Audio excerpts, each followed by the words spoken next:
Ghost lore is to be found in the literature or the oral tradition of practically every existing people.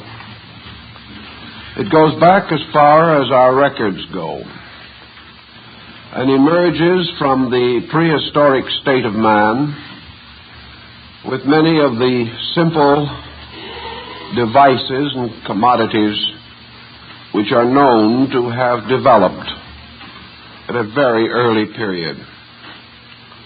Today, ghost lore is still broadly believed in various strata of society.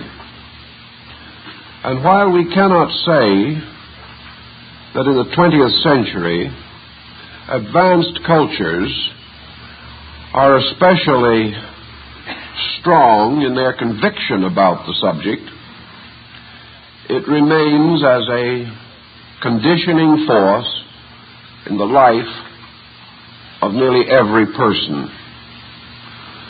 I think we can ask ourselves a question. Supposing that for 10 generations an absolutely materialistic culture should dominate mankind, and that for this length of time the entire concept of the supernatural was systematically discredited, and 10 generations of young people came into the world convinced that there was no life after death, and that all metaphysical speculation was wrong. Would this end ghosts? Now, this is an interesting question, and I think the answer is distinctly in the negative. For several reasons. The most simple we will consider first.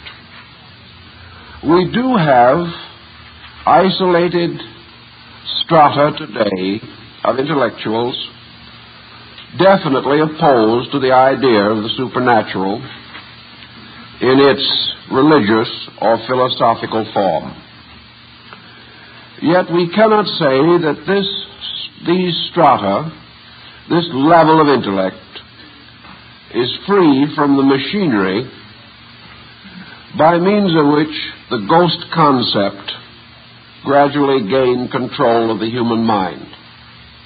So what do we have? We have a transference. We already have indications of this transference. Man demanding the wonderful and the miraculous, perhaps as an escape from the everyday monotonies of things, will simply develop a new kind of ghost lore. The supernatural will be associated with other things, but as in the earlier form, it will nearly always become involved in the morbid. It will contain elements of a new kind of fear. The primitive man feared the unknown. He feared darkness, the elements. He feared the mysterious operations of natural law around him which he could not understand. But fear itself is not dependent upon the unknown. Fear can develop also around things known, but also recognized to be dangerous. In this we have the greatest panic we know, the panic of a cultured people faced with the problem of an electronic world. We also realize that science can develop its own kind of fear.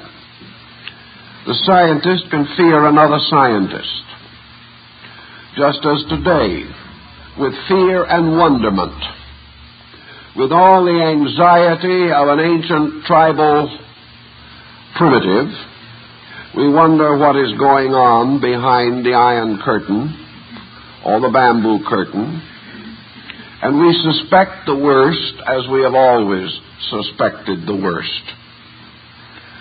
We can therefore create a new ghost lore around the monsters of Frankenstein which science can bestow. We can begin to think of the ghost of a completely mechanized existence. We can even fear that the machine can turn against man. We begin to recognize how man, a comparatively puny factor in life, plus the greatness of a mechanistic skill, can become the greatest tyrant of all time. So our fears simply change their appearances. But fear nearly always lingers on. Now, fears are very much akin to hopes. We use the same machinery in the conjuring of both.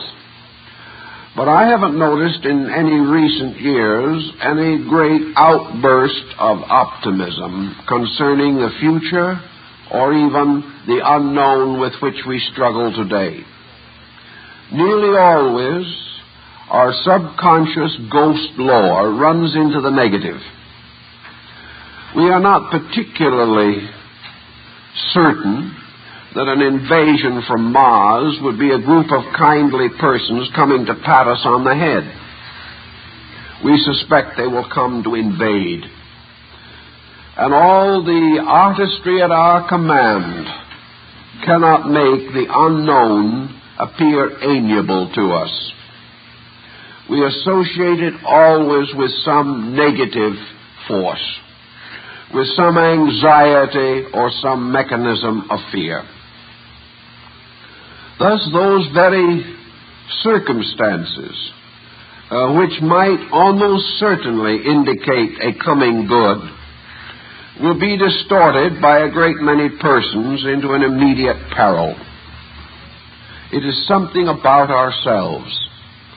And there's something in all ghost lore that tells us about ourselves and gives us a clearer insight into the structure and activity of our own psychic entity. So with some thinking along this line, let us look into it a little further. What is the origin of ghost philosophy? Well, there are several possible answers, and perhaps all of them have a certain measure of truth. First of all, the forthright possibility that there are ghosts, that there are beings from an invisible world that can come to haunt us in this mortal sphere. Nearly all peoples have believed this. And almost every faith or philosophy that has had any concept of survival of consciousness after death has envisioned the possibility of the consciousness of the dead either being concerned with matters in this world or in some way able to bridge the interval between the living and the dead, to return and in some way confuse or complicate mortal affairs. So we have this first basic possibility. We must frankly admit that it has never been disproved, but that in various periods our attitudes are of different degrees of sophistication about this kind of a problem. A simple example of our meaning, I think we have mentioned before, but we can fit it in again because it seems to help. Many persons, missionaries, explorers, and adventurers, have left the comfort and security of a rather prosaic New York apartment and have moved into the jungle, the wilderness, or the desert. Here they have mingled for many years with the natives of those parts, and finding most of these natives to be believers in the supernatural, something has happened. One by one, these blasé Westerners fall under the spell of the primitive magic. And in the course of a few years, our Western-educated, college-graduated, hard-headed intellectuals begin to see spooks. They see them because they live in a world that believes in them. And gradually this influence moves in upon the person. Now, if there was no core in man for such an influence, it probably would have little effect. But while this belief in the supernatural has been sleeping or dormant in the sophisticated person, it cannot be said to be dead. Under sufficient temptation and pressure, it will come to life again. And many, many travelers and explorers bring back to our rather disbelieving attention weird and wonderful stories of things that have happened that just shouldn't have happened in the well-regulated universe we think we belong to. Thus, this belief, this almost pressureful desire to believe in ghosts and spirits, certainly lives on and continues to affect us. Some of our psychologists were of the opinion a few years ago that the trouble originated from the wrong indoctrination of children, that the modern child should not be exposed to Grimm's fairy tales or Andersen's fables, that we should not feed the small child with stories of gnomes and sylphs and salamanders, that we should carefully protect their prosaicness from infancy, so that they would have no such internal susceptibility to the belief in such things. There was quite a battle not long ago over the probability that Santa Claus was undermining the psychology of the young, that it just wasn't right to deceive children even in this way. Actually, the main trouble seemed to be that folks did not want children to develop pleasant ideas about the unknown. If we had to deceive them, let's show them how morbid and sordid everything is. But we have come to the conclusion that this is true. The truth is to cause the child to believe in nothing. These last two Christmas seasons, some new psychologies have appeared, and several specialists in child psychology have said, let's have Santa Claus back. It is not as detrimental to the child as an average evening in front of the television. If the child must have some kind of imagination training, let's not train it on the untouchables. Let's train it on something beside shooting it out at the crossroads. Or else we are going to have some other kind of ghost law in which every spirit is member of an organized gang or rides some psychic range with a six-shooter. Thus, it now seems that if we must choose between certain things, it's time to begin to think of creating beautiful imagination rather than to continually support morbid aspects of the subject. Incidentally, in studying ghost law, we then come to the second possibility. Of course, the first is that the ghost is a real entity doing exactly what it appears or seems to be doing. The second is that the ghost is in some way part of the conscience mechanism of man.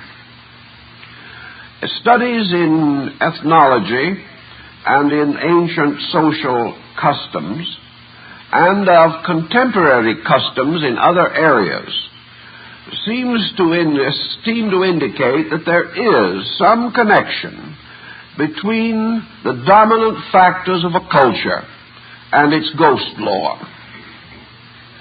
Also, even in literature, we observe the great number of ghost stories that are of a revengeful type. The spirits appear to haunt the evildoer in one way or another. And so we become more and more interested in what nations and peoples understand by evildoers. And we observe, for example, in this study, that those virtues which a people particularly emphasizes, these virtues do not produce ghosts. But whatever vices a people have endured through the ages and allowed to remain uncorrected, these vices engender ghosts. Now, in one nation, a certain group of virtues may be regarded as vices. There is no common conformity among human beings as to the exact nature of good and evil. Therefore, there must be conflict in conscience. To one people, a certain act is virtuous, to another it is evil. And the ghost tradition follows this human concept. When the individual in a certain culture performs an action disloyal or disobedient to his own culture, he has a bad conscience, and he will very rapidly develop supernatural cults, which will be founded deeply in his own conscience reflexes. If, however, in his civilization that particular vice is not important, but another is, a new set of machinery will be set in motion, and different types of conscience mechanism will produce their psychological consequences.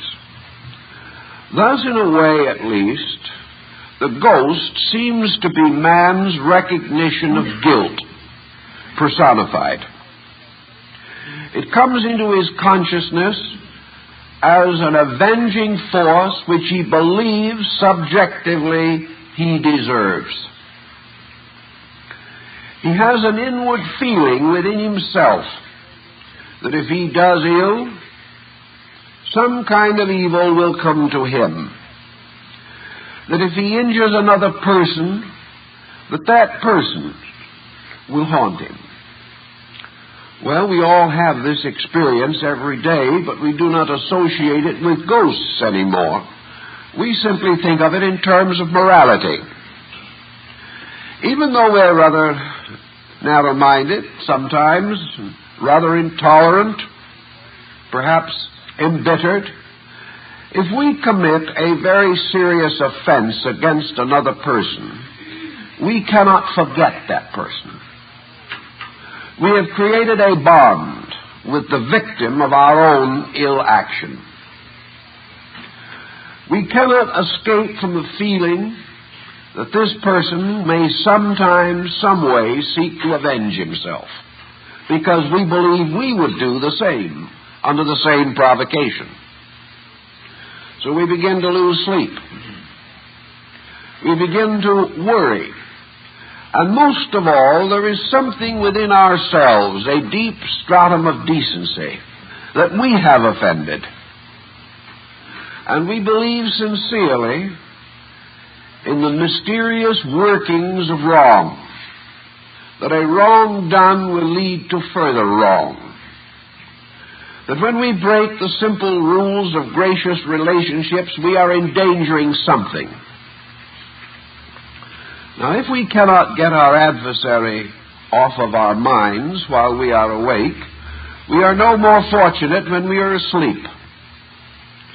And we know that nearly all waking phenomena can be continued into sleep phenomena. That the individual in his dreams releases psychological pressure. If this pressure is guilt, if down deep in ourselves we know we have done wrong, this also becomes an element of our dream mechanism. While we are awake, we can rationalize. We can say to the man we cheated, or of the man we cheated, Well, perhaps he would have cheated us if he'd had the chance. We merely got there first, and we feel a little smug about the whole thing. But this is a rationalization that does not touch the deep psychic core of man. He knows in himself that two wrongs will not make a right. He realizes in his own depths, nourished by thousands of years of moral and theological teaching, that to do evil is to deprive oneself of the strength of good. So in our sleep, we are more honest than in our waking hours. And in our sleep also, we are able to create a certain visual and auditory phenomena. The individual we have injured seems to rise before us as a person. And this has been reported a number of times, a great number of times, in cases of murder. The villain of the piece was so clever and adroit in his perpetuation of his own secret that it is unlikely he would have ever been caught by the ordinary processes of law. But the majority of criminals finally confess. They confess because they cannot live with themselves. I know at one time when I was working in prisons, I had a long talk with a man waiting execution. He had killed in the heat of hatred. And he said that from that time on, his sleep had never been peaceful. Hundreds of times he had seen his victim and had relived this incident until finally he had confessed. Now, 3,000 years ago, it would have been believed that this revisualization of his crime was a supernatural occurrence. And even today, there are many who would say that if this man saw his victim in sleep, and this victim pointed an accusing finger at his murderer, that in all probabilities the criminal had seen a ghost. This is a question, however, which I think requires some thoughtfulness. In all probabilities, the ghost was the memory of the crime, something that cannot be separated from the person while he lives. In some nations, this almost invariably leads to suicide. The criminal, to escape the memory of his crime, must destroy his own consciousness. This is the type of thing that we find set forth in the visions of Brutus in Julius Caesar. And even though a crime may be committed theoretically for good cause, still the crime remains an act of violence that is contrary to the psychic integration of the human being. We are not created for crime. It is a false and disordered situation which must result in continuing pressure. Now, in the smaller ways of life where we injure other people, it is noted that we almost immediately develop a desire not to be near those people. To the degree that we injure them, we dislike them. And more, we wish to be relieved of their presence, for it reminds us of what we have done. The subconscious mind of man can continue to bring back these presences to us. Even if we no longer see the person, we can conjure them in our inner vision. And whenever we do so, the pressure of our own misdeed weighs heavily upon our conscience. Now, in some parts of the world where certain habits or practices which are not good are prevalent, ghost lore follows almost inevitably in this situation. For instance, in the Orient, where for many centuries the state of woman was far from acceptable, She carried and had to bear in silence most of the abuses of the world in which she lived. The suicide rate among Oriental women was very high 300 or 400 years ago. And also, the living sensed to a great measure, subconsciously at least, that they were not giving the women of their families and countries fair opportunity. If you go through the legendary and lore of these nations, you will find that a heavy majority of their ghosts are women, because woman becomes the symbol of their own guilt. What they have done, they do not forget. Whereas in another culture where perhaps the general state of woman has greatly improved, or in primitive society where it was originally good, as among the North American Indians, you find no such predominance. It therefore does seem to indicate that there is this strong conscience mechanism. Now, modern psychology, going a little further into this problem of conscience mechanism as a possible source of hallucination, takes into consideration also the narcotic addict and the alcoholic. We are very familiar with the effect of alcohol as a cause of hallucination. We also know that this is true of many so-called narcotic and stimulant drugs. In these cases, the hallucinations are consistently morbid. You seldom, if ever, have an account of an alcoholic with delirium tremens who's having a good time. He is frightened. The experience brings to his subconscious sensory perceptions the most terrible and terrifying visions and impressions. Sometimes things unseen but sensed are the most terrifying of all. So we observe that the alcoholic nearly always develops a pattern. And as alcoholism is closely associated with neurosis, and most of it arises from neurosis, we are not surprised to find the whole neurotic temperament of man released in the form of symbolic visions. These visions may or may not include the true ghost factors, but they would indicate that to these neurotic individuals, the universe of invisibles is filled with monstrous shapes and shadows, of mocking specters, and of terrifying sights and sounds. We might assume, of course, as some ancient peoples did, that alcohol simply releases consciousness into another dimension. But it would be rather difficult to imagine anywhere in an ordered universe the dimension of existence which the alcoholic experiences. We must assume that it is his own, that it arises as a result of what he is and what he does, and the same would be true of the narcotic addict. Also, we have some experience that indicates that as the pressures of moral circumstance become more intense, that there is a tendency to precipitate them into the objective waking life. A bad conscience, if it gets bad enough, disturbs not only our sleep but our waking hours.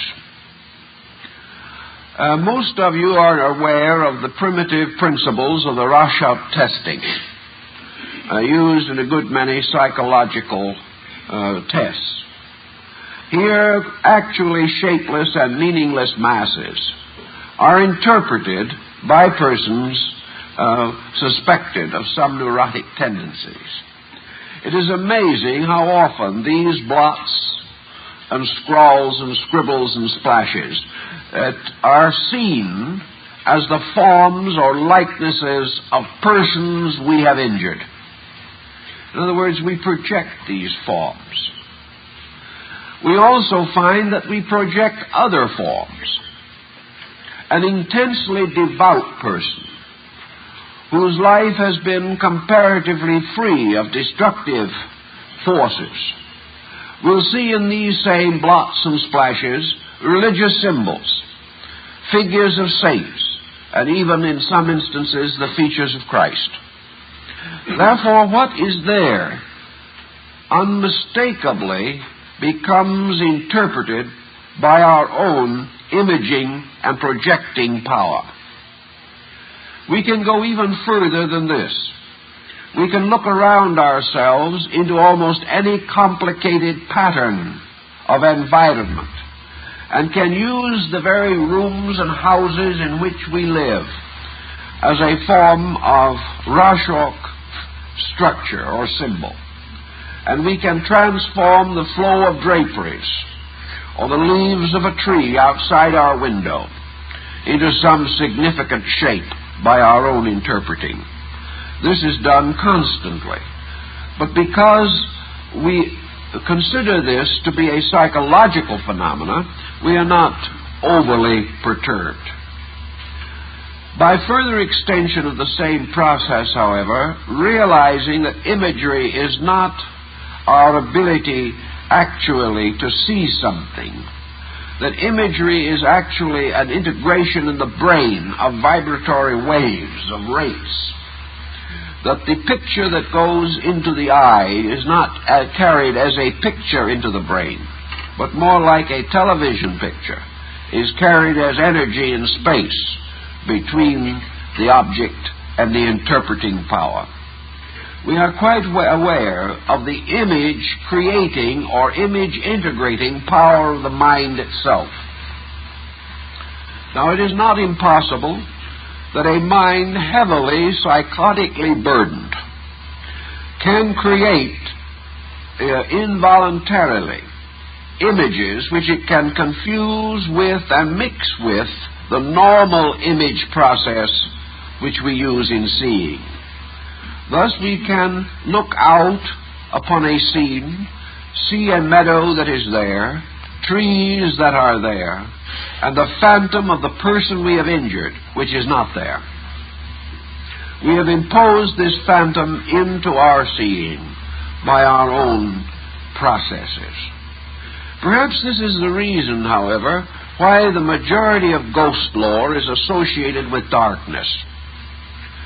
Darkness is a very strange catalyzing agent. In the light, we are distracted by the forms of things as they are. But in darkness, strangely, darkness itself becomes a kind of curtain on which we can project almost any kind of imagery. Therefore, ghosts live at night, wander in darkness, and are peculiarly associated with the nocturnal experiences of man. They are involved in the negative or subjective psychic life. For man is much like day and night himself. He is objective in the daytime and subjective at night. And as his day processes and his day interests are gradually relaxed at night, his own internal becomes increasingly dominant, especially, of course, during hours of sleeping or near sleeping. So the ghost functions at this time, perhaps because at other times we are too concerned with objectives to become subjective to the impulses in ourselves. Now, wonder continues to rise why it is that man is unable to conjure, or very seldom able to conjure, benevolent spirits. And we have to study a little bit into the psychology of peoples, perhaps to find some clue to this situation. Ever since man became aware of morality, ever since he became conscious of good and evil, and certainly from the time when the great codes of religion, morality, and ethics were first framed. From this time on, man began to experience a shortcoming. Most people began to know or to sense that they were not keeping the codes and laws which they claimed to believe. Most individuals examining into themselves find some shade of guilt, even if it is in the more common experiences of life. We know we ought to be kindly, but we are unkind when we feel like it. We know that we ought to be paragons of truthfulness, but a fib now and then is naturally indulged, especially if there's a little profit in it. We know that we should be fair, but we don't enjoy being fair. We enjoy doing what we want to and condemning other people if we feel like it. We know that we should be temperate, honorable, thoughtful people. But all of these virtues seem difficult to attain, and we have very little libido dedicated to that purpose. What we really want to do is what we please, and as we please, and when we please. Any other relationship with existence appears as a frustration. So from the very beginning, we have fallen short of those convictions which we knew were right. And for one person who could honestly say that he had lived well, there would be 1,000 who could not say this without exaggeration. They get by, but in themselves they know they are not the person they ought to be. So out of this type of situation, we have developed an almost universal guilt mechanism. It has become the common denominator of us all that we fall short. And the original word sin simply means to be less than we should be. And under that term, we are all sinners. Now, the next situation that has arisen is that codes and laws were universally believed to have originated in a divine power. And in the course of ages, we have developed elaborate theological, moral, and psychological systems. And in most of the theological systems, there is great emphasis upon the unseen. The universe of invisibles is held in religion to be more important than the visible world. And on religious philosophy, this can rather well be demonstrated. Because if man is an eternal creature, a great part of his eternal existence is not lived here. It is here we find only a fragment of the career of a being, if that being is eternal. Consequently, there must be a larger universe. There must be another world. There must be other places. And in theology, there have been elaborate explanations of these other places. There has been a wonderful description of heaven and of paradise and of places of blessedness and rest. Very few people, however, seem to have been greatly comforted by these stories. They evidently didn't expect to go to any such desirable spot. Also, religion has greatly exaggerated man's fear. It has created vast areas of punishment, region after region of perdition. It has made a large part of nature into hell. And into this hell it has tipped almost any human being who ever lived here. The very few who might earn a universal salvation by theology, this very few is comparatively incidental to the innumerable mass of humanity, which for one reason or another has little to hope for, theologically speaking. As man got a little more intelligent and a little more thoughtful about these things, he began to wonder. It became more and more obvious to him that all this theological paraphernalia seemed to be intended for merely one purpose, and that is to frighten man into a state of grace. We've tried that for a long time, but it never works.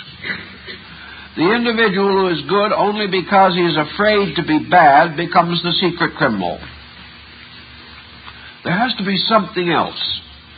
The individual has to do well because he believes in good and not because he fears evil.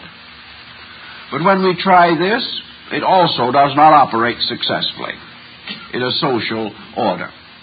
The average individual does not love good as much as he fears evil.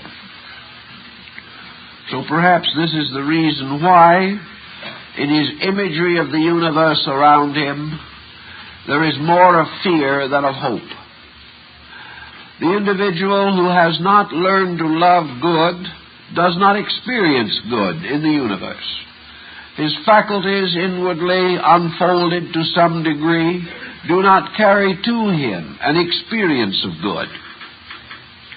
The very way we live and the very way we think causes this world to be a problem rather than a reward. It is a punishment. And many systems of philosophy have held that the entire life of man is nothing but payment for an original sin. All these morbid factors have to affect imagination and have to influence, rather morbidly, our internal reaction to the symbolisms of creative imagination. They become definitely morbid, neurotic symbols.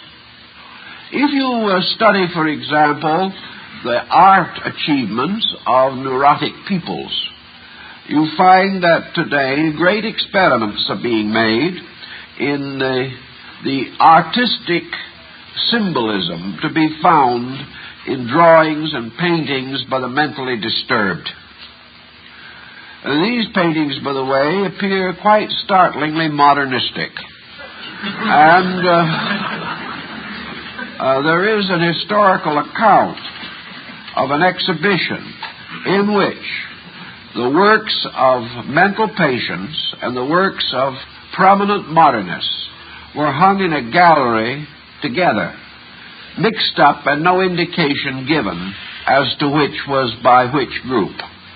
The judges were supposed to sort them out. When the judges, all experts in modern art, came to their final conclusion, they gave the first award to a homicidal maniac.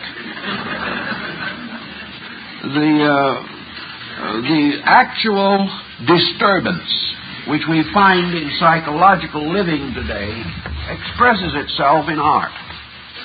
Now, what is the drawing or painting of a mental patient more than the projection of symbols? Projection from within the self. Instead of using the subtle fabric of mental energy now to create a symbol, the patient is using his hand and a brush or a pencil. He is expressing his own inward confusion, and he does so often dramatically, producing many spectacular and highly controversial pictures, which require a great deal of interpretation and study in order to determine their actual content. To a measure, man also, with his neurosis, interprets his whole universe. He makes with his own mental fingers modelings and shapes and diagrams and figures of his own peculiarities and places them upon the pedestals of nature. He is constantly working with this disordered content in his own nature and projecting it upon his environment. So altogether, we have much to explain why the majority of ghost stories are melancholy. We also realize how the story of Hamlet could well represent the maliciousness of revenge, how the disturbed mind, already heavy with doubts and subconscious fears, as was the mind of Prince Hamlet, could be led to a complete pattern of avengements. These avengements might be just. They might be well called for according to our way of thinking. But they destroyed the good and the bad. They left the individual the complete victim of a disorientation, whether we consider it a true ghost or a psychic ghost that caused the disorientation. Working constantly in this field of endeavor, I have become conscious through long familiarity with a great number of contemporary ghostly situations, and have come strongly to believe that the majority of them, at least, were psychological phenomena. That actually the ghost incident can be explained by the actual study of the person who has the experience. We know, for example, that more than 100 years ago, the planchette, that we now call the Ouija board, was publicly banned in France because it led to an epidemic of murder and suicide. Now, you would think that kindly, good-natured people sitting around, either consciously, subconsciously, or unconsciously pushing a little table, would occasionally come up with some very good news. Well, some of them did. There's no question about it. Most of the so-called good news consisted of consolation. Terribly lonely people, or those bereaved, found some comfort in actually or symbolically finding contact with those whom they had lost. But the overwhelming number of kindly, good-natured people moving a Ouija board got themselves into trouble. 9 out of 10 of these amateur psychics were finally victimized by their own psychism. Instead of coming out of the situation encouraged and strengthened, they developed all kinds of strange dependencies. And I remember very well the case of Ella Wheeler Wilcox, the American poetess. She believed that she contacted a person whom she loved. And as a result of her statements, this type of psychism gained sudden and extraordinary popularity. Later, she tried in every way possible to point out that this was exaggerated and that she realized that the publicity was leading to trouble. But of course, people do not listen when they do not want to hear. And the result is the mistakes were perpetuated and the timely warnings were forgotten. But in the case of the Ouija board, we have a very simple evidence of a situation that can apply to automatic writing, can apply to a great deal of personal psychism, and also to a large part of mediumship. Namely, that by degrees, a situation that perhaps begins with hope ends in terror. Now, why should this particular process be true? I think it is because if we could psychologically analyze man, we would find that there is a thin stratum of faith, but a very thick stratum of fear. The individual, under some pressure, or perhaps only for pleasure or social reasons, attempts some mediumistic activity. Naturally, it begins with a semi-believing. It begins perhaps with a little hope and a little confusion. And it is motivated by the most surface instincts of that person. He wishes to communicate with someone. There is no great moralism involved. He hopes that he can get a message or find a lost collar button or something. The level of the investigation is not profound. Suddenly, however, this person is caught in the peculiar net of his own psychism. He seems to be in the possession of a force or faculty which he cannot control. As time passes, he surrenders more and more of his consciousness and his common sense to this mysterious psychic faculty. And after a time, this faculty plumbs its way into the depths of his fear stratum.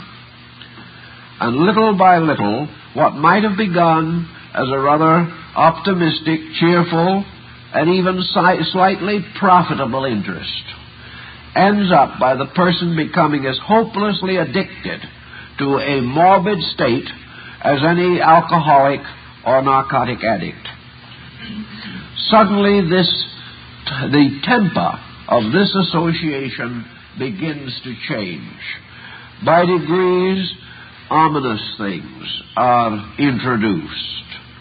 Very often it ends in a strange gibberish of demoniacal folly. The spirits suddenly seem to turn into imps and do nothing but punish us for some mysterious subjective fault that we have tried desperately to forget. All of this is a pattern, and it works out so systematically that we have to come to certain other conclusions relating to psychic phenomena. Actually, therefore, there is much that seems to suggest that these mysterious psychic journeys are into some form of subjective consciousness within the person, that there is a universe within him in which all of the archetypes of his own experiences are available, that this is a journey into expectancy, not into the unknown, that it is a journey into the ways of things with which we are familiar, that it is no longer to be considered as a place, but as a mood, as a sphere of personal experiences.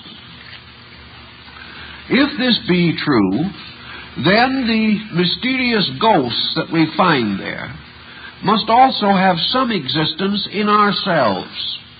Perhaps they are the ghosts of our old selves. Perhaps they are almost anything we want to imagine them to be. But some way they seem to tie psychologically into a kind of anticipated state of affairs. Now, in the course of psychism also, we get into a great many important problems involving communication. In the old days, most communication between the living and the dead was communication by oracle.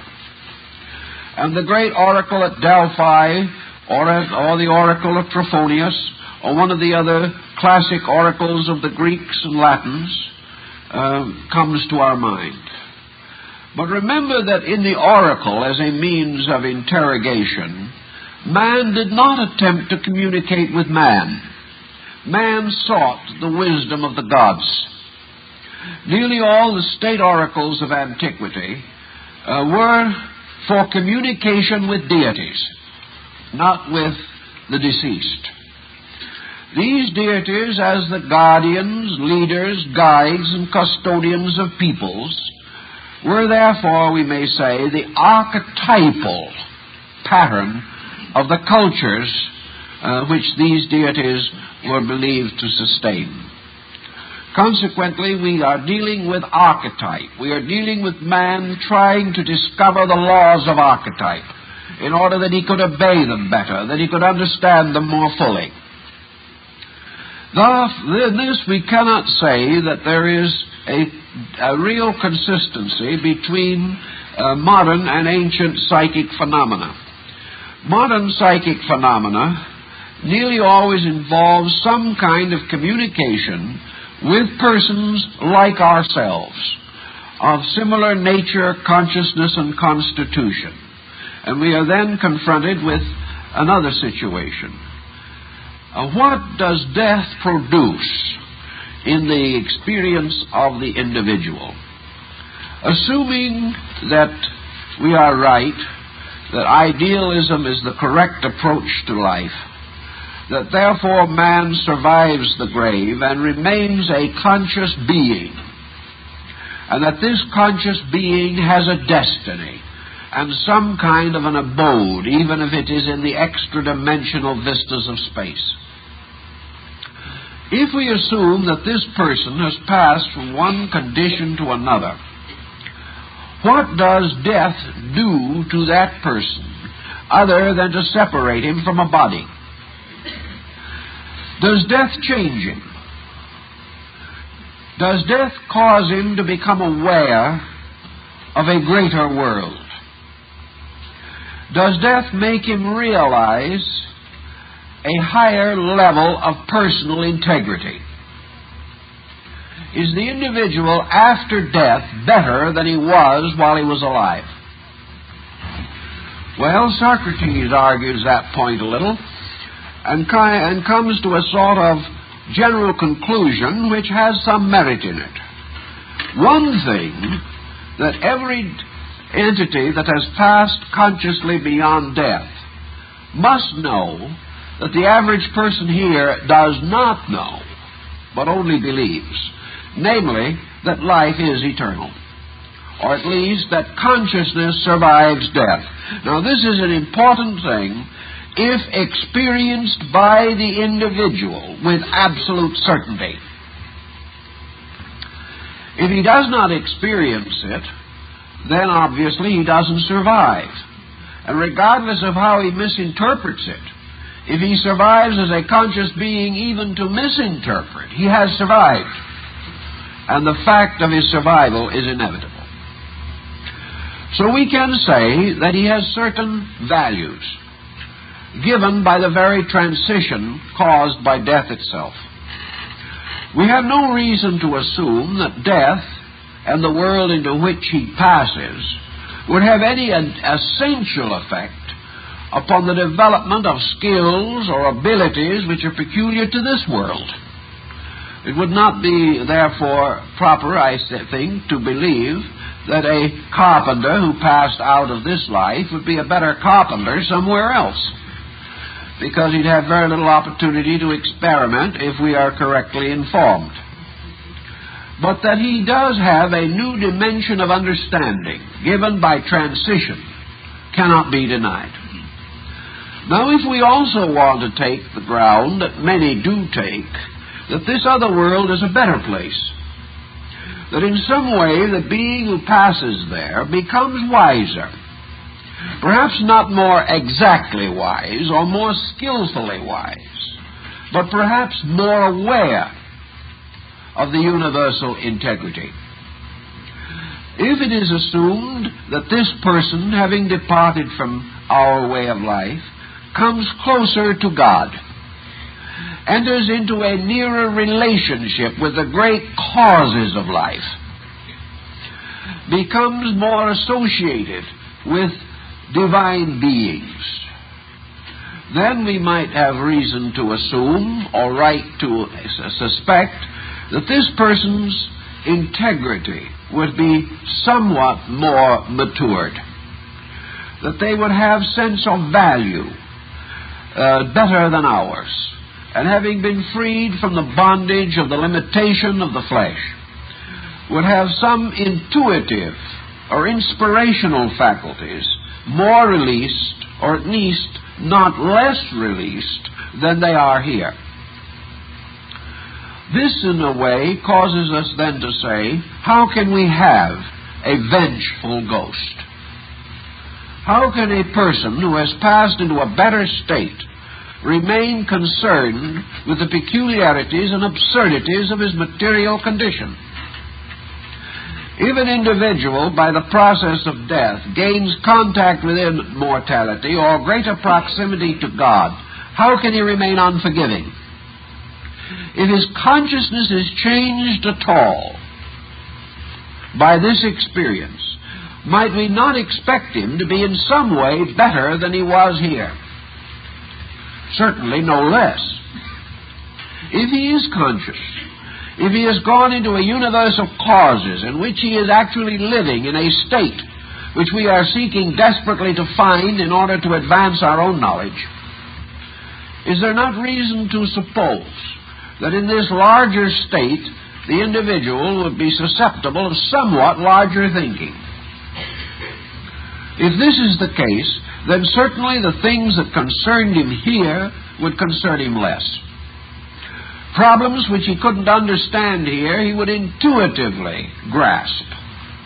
And he would also have little interest in injuring those he has left behind, because he must be aware that injury has injured himself most of all. So to explain this mystery, there has been another line of thinking invoked. The possibility that an individual passing out of this life with an extraordinary fixation might remain in that fixation after death. That if this fixation had something to do with material things, and most fixations here have, that we might find this individual becoming a kind of earthbound being, unable to change, unable to be different, unable to do anything but to remain an unembodied shadow of what he was here. And that this type of being would seek continually to continue the activities of this life, and would try to achieve this through making contact with living persons here. Now, all this is highly suppositional, but it has been broadly accepted. There is one school which distinctly assumes that anyone who is dead is able to give good advice, even though they never gave any good advice while they were alive. There is a minor possibility that the advice could be better, but I doubt if it would be infallible.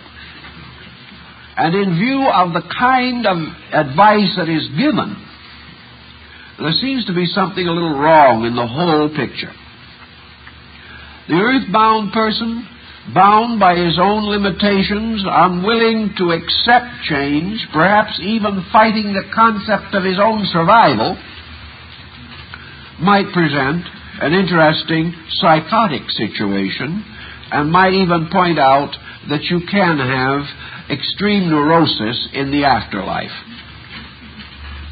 It's rather simply continue the neurosis you have here. So in this condition, we examine some of the advice that crosses between the worlds.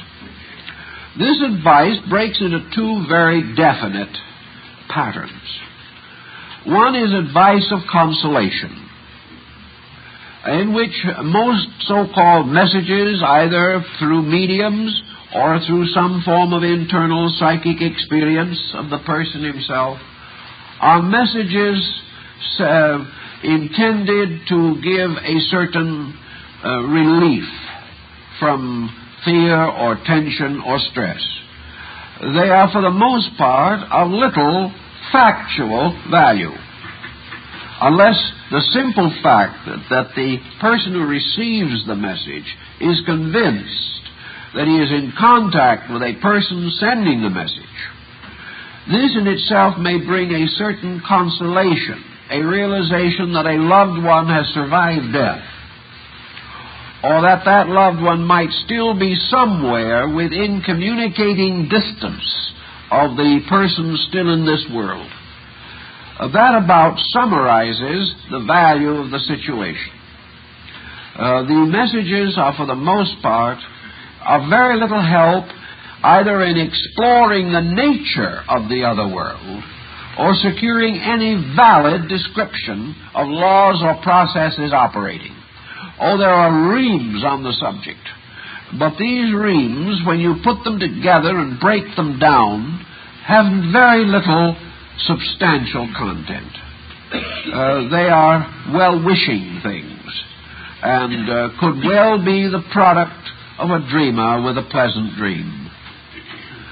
The other type of problem that we run into is the problem of this psychism moving victoriously toward obsession or possession, in which contact with a deceased person gradually leads to a highly prejudiced attitude towards relationships in this world. Here we have over-influence, which in most instances, in all probabilities, is subconscious over-influence. We have to realize that the individual has a very complex inner life, and unless by some discipline, as represented by mysticism or yoga or Zen or something of this nature, this inner life is clarified and integrated, that its testimonies are not especially valuable. In fact, the inner life of the individual who is not integrated may be a rather vicious thing. Certainly, it will be a negative or morbid area of reaction. So little by little, this possessing or obsessing factor of the subconscious takes over. And we have one form, certainly, of obsession, which is nothing more or less than the neurotic part of the subconscious taking control of the whole life. This is such an obvious loss that the ancient peoples thought it was a demon that did it. They didn't realize that we all have our own private demon, that every individual has a strata in himself which is unworthy of him and which he is fighting. But if by some cause or other the barrier, the defense against negation is broken down, then this unworthy part flows into manifestation and may even break into a number of fragments and cause a multiple personality problem. These types of possession and obsession are sometimes held theologically to be due to entities. More often psychologically they are regarded as due to the loss of objective orientation. And this brings us into probably the great crisis that the ghost brings us to, and which has affected history perhaps more than we will ever realize. Because the ghost has helped to make history. The ghost arises in the careers of the great. The ghost has forced amazing changes in policy. But for the most part, these policy changes have only been in the line, which you might term, of cosmic or karmic consequences.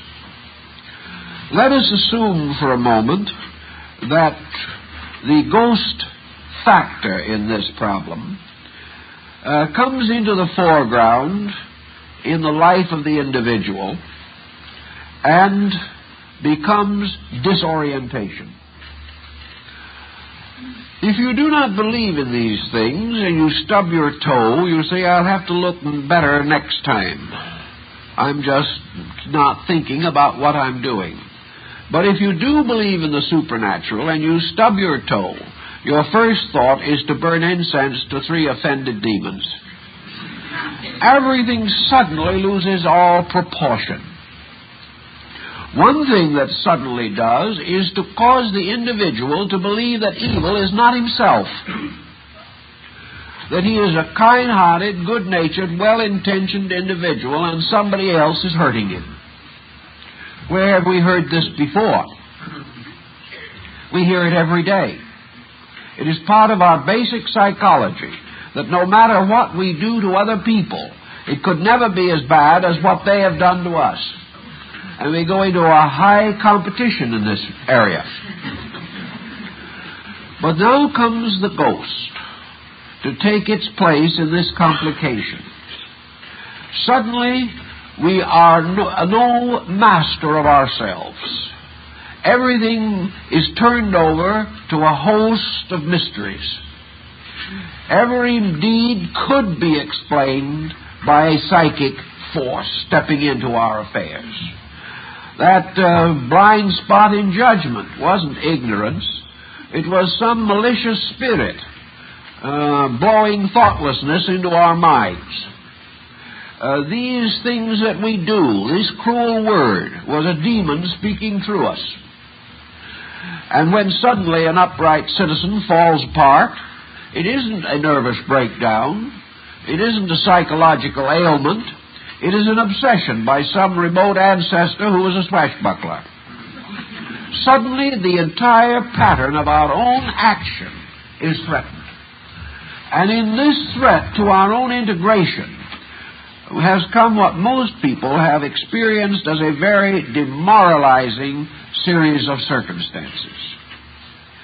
If we could keep our own equilibrium, if we could accept the ghost as we accept a neighbor asking for some eggs, if we could take a matter-of-fact attitude on these things and keep on living our own lives, we'd be all right. But people with the matter-of-fact attitudes living their own lives are not the ones who see the ghosts. That's the difficulty.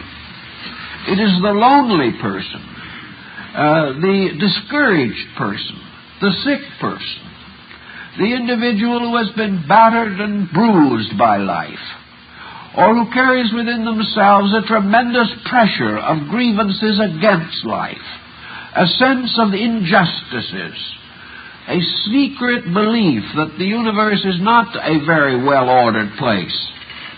This is the kind of person who, in the loneliness of their own psychic lack of integration, see ghosts. They are the ones also who go for advice. People who know the answers do not go for advice. But people who are seeking for something that is either not the answer or are unable to work out some solution to their present problem, or who fear tomorrow with a great terror, are the ones who seek this kind of help. Therefore, they are the most vulnerable to its negative reactions. They are the ones most likely to get into trouble, because they will never know, and no one can ever know, except themselves,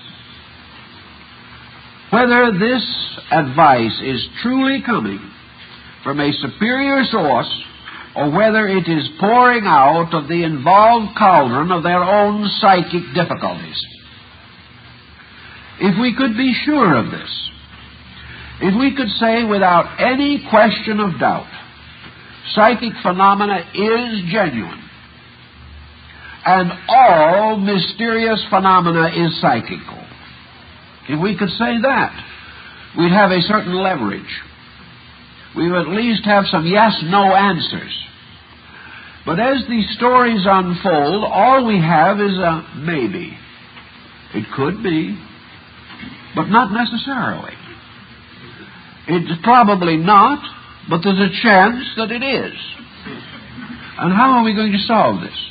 How are we going to certainly determine whether a peculiar type of psychic pressure is coming from an outside entity or from that entity that nobody knows inside of the person? We know definitely from the study of these matters that psychological phenomena can produce practically every miraculous circumstance involved in psychism. So how are we to be sure? How are we to be sure that the advice is the advice that we need, or is only the advice that we want, and which has already given us lots of trouble under other names? The only direct solution to the problem seems to be the strange involvement of the human mind's visualizing faculties. The best answer we have to psychic phenomena at the present time is individuality, the individuality of the person. Consequently, if there is independent phenomena that in no way is susceptible of fraud, that cannot be produced by mechanical means, and this phenomena is visible to several persons at the same time. This is perhaps the strongest evidence in favor of psychism, or definite, true psychic manifestation. If, however, we are to involve this, we have to rule out a number of kinds of phenomena which appear to be visible, but which could definitely be traceable to other causes. Some psychic phenomena, as moving of objects, can be regarded as a magnetic or electric phenomena, basically. I would not consider them to be genuine evidences of the presence of other beings or entities. All dark phenomena, phenomena in which the actual circumstances are not visibly seen, as slate writing, where you can see the writing afterwards. It is not agreement of this nature that I am referring to. Let me give another example that might be nearer to what I mean. And I know one case of it, which seems to me to be very pertinent. A large family is seated at table. Suddenly the door of the room opens, and a daughter who is supposedly out on an errand comes through the door, stands in front of the family, is seen by all of them simultaneously, and says very quietly, "I have just drowned and my body is in the mill pond." As a unit, the family moved to the mill pond and found the body. I would say that is a tough one to explain away. The elements that are necessary for validity are definitely present. 8 or 9 persons saw exactly the same thing at the same time and heard the same words. Your psychological equation is excluded. You can't possibly answer that by psychological equation. You cannot answer it by any known imaging of the mind. There is, however, one modification that is possible, namely that the message was carried telepathically to the family, that it was the thought of the daughter and not her body which appeared, and that being a member of the family and being known by all of them with the same appearance, the thought projection could have precipitated a common appearance. There was no way of measuring as to where they saw the person stand. But they all believed that she entered the door. Here we have something in which some form of extrasensory factor has to be considered. So from the very earliest time, there has been no time in which men have denied that psychic phenomena is genuine. Nor have they denied the possibility of the outraged ghost. They have not said that such things cannot be. The question is to try to separate these cases and to examine into them, to discover the legitimacy of some and the lack of legitimacy in others. Except in cases such as the one I have mentioned, where there was no actual prognostic, there was no actual moral force exhibited other than communication of fact. Probably no harm was done. Perhaps a great comfort was given to the family. But where the communication drifts along over periods of time, we do find a definite deterioration on the part of the message and the person who receives it. So we are now in the presence of a subject that must no longer be regarded as one subject. And we have to divide clearly between psychic phenomena and psychological phenomena. We are going to discover, almost certainly, that nearly all destructive psychological phenomena, psychic phenomena is psychological. that the habit forming, the moral weakening, the frightening, and all of these things are essentially psychological. And that in all probabilities, if there are communications from one world to another, these communications are simple and factual, representing some urgent need that must be immediately met, but involving no habit forming, involving no tremendous allegiances or distorting the life pattern of the individual, no tendency on the part of the experience to dominate the moral character of a person or interfere with his individuality. So I think we have to realize that our ghost lore and all our ghost tales and everything that have to do with these things certainly represent a vast body of psychological lore built around one simple core circumstance, namely that there is continuity of life after death, and that this continuity can, under certain rare conditions, result in a positive communication. But that this is not a subject essentially to be toyed with. It is a subject to be recognized, a subject to be considered, but not one to be feared, and certainly not an art to be cultivated. It is something that, where it is necessary, it happens. Conan Doyle gives us one or two very legitimate examples. So does Sir Oliver Lodge. The case in which the child falling from a railroad platform, between cars, and just about to be killed, was suddenly miraculously picked up and placed in safety, apparently by the deceased mother. Here was an emergency. Here was no indoctrination, no art, science, or religion founded upon something. It was the simple fact that it is possible that in nature sympathies extend between the worlds. But these sympathies must be maintained in a natural, dignified way. The moment they become crutches for neurosis, you have trouble. So our ghost lore is almost all of it undoubtedly psychological. But in those needs where it is very great, where it is very definite, these experiences have happened. And these experiences we do not deny. We simply point out that every individual who has had mysterious happenings in his life should examine them carefully to determine whether they are symptomological of his psychological needs.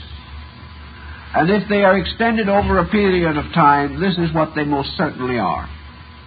Whereas he may be able, out of a sensitive life, to recollect one or two positive occasions in which the chances are that he was the recipient of some valid communication.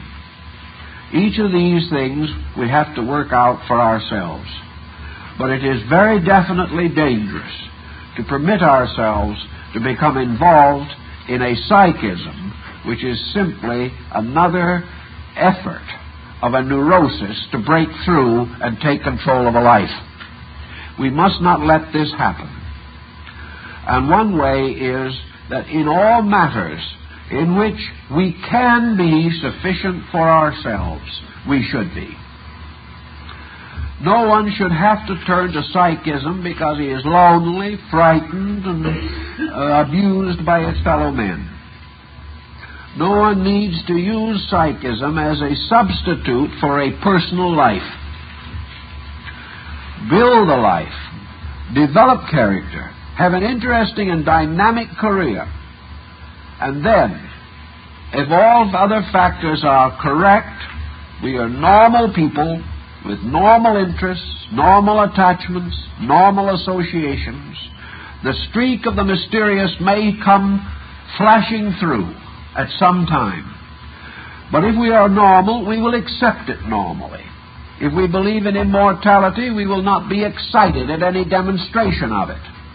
We will not suddenly collapse as beings and become the hopeless slaves of voices and sounds. If our philosophy is strong enough, we carry these things with gentility and we have no trouble. So we have to rationalize, build, and recognize that our rationalization must be big enough to approach with common sense both that which we see and that which we cannot see. Time's up.